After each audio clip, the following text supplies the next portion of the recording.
Well, hi folks. For this trip I'm heading up to the Cairngorms National Park in Scotland to do a bit of exploration around Rothiemurchus Forest, which is part of the ancient Caledonian Pine Forest of Scotland, which used to cover most of the UK at one point.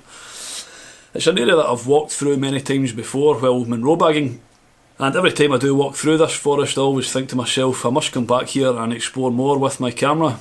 So with a bit of snow forecast at Aviemore, I'm hoping to get some wintry scenes and photograph some of the old ancient pine trees.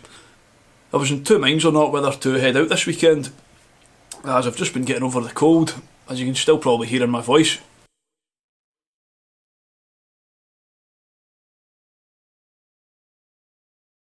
Start call at 10:30 on Sunday.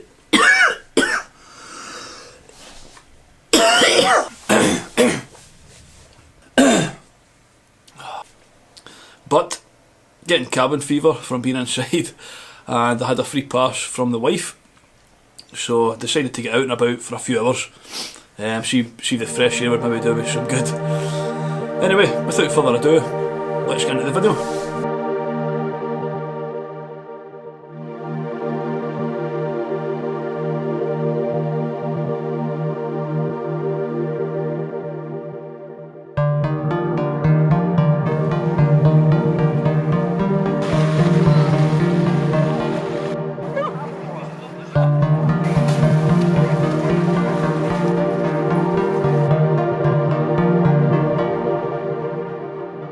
Well, a little tip for you: even if you leave it to the last minute before you decide to head out, you should still always do some research around the area you're going to visit, in case there's any major events on and you can't get parked at the area you want to park to start your adventure.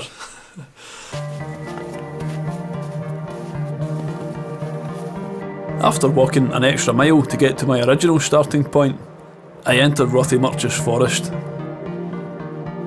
And before long, the sound of barking huskies faded, and I was alone in nature. Well, apart from this guy that was ski touring past.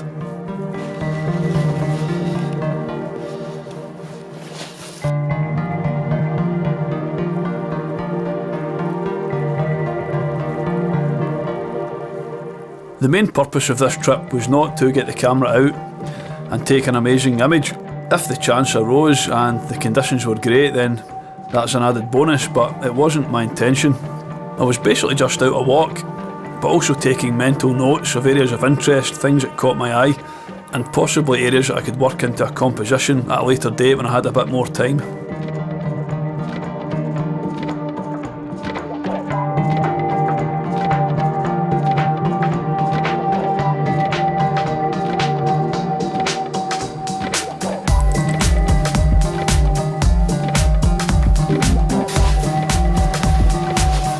At the top of the hill, there was some stunning mature pine trees dotted about, single trees, groups of two, groups of three, and I definitely think this area's got potential. As you can see, the light was very flat and there was snow showers coming and going. I was using a longer shutter speed, trying to capture a bit of movement in the snow in front of the trees, just to create a bit of drama, but the snow wasn't heavy enough, and it was also constantly blowing directly into my lens.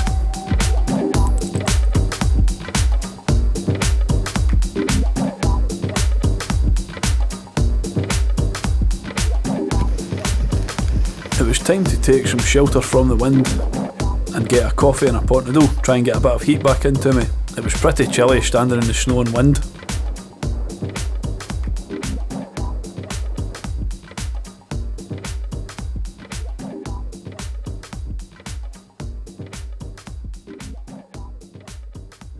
I sat back, relaxed, and felt a million miles away from society and any barking husky dogs.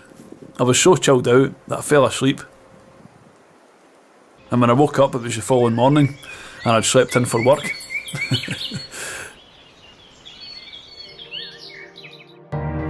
Well, that was a blatant joke. I did spend the next half hour waiting on sunset to see if we were going to get any change in light conditions.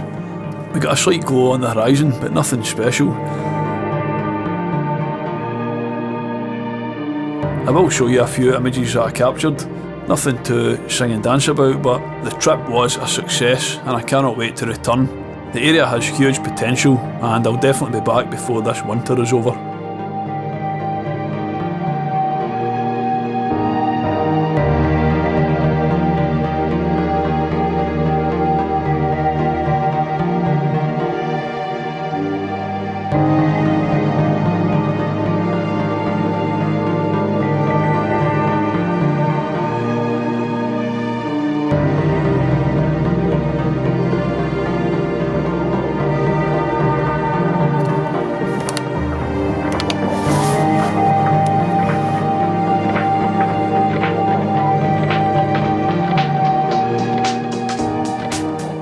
Well, that brings this short video to an end.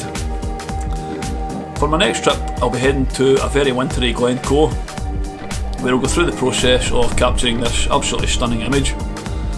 If you'd like to see more, please subscribe, and feel free to leave a comment below and follow me on my socials for live updates out and about in the field. Anyway, thanks for watching, and I'll hopefully see you all in Glencoe. Cheers.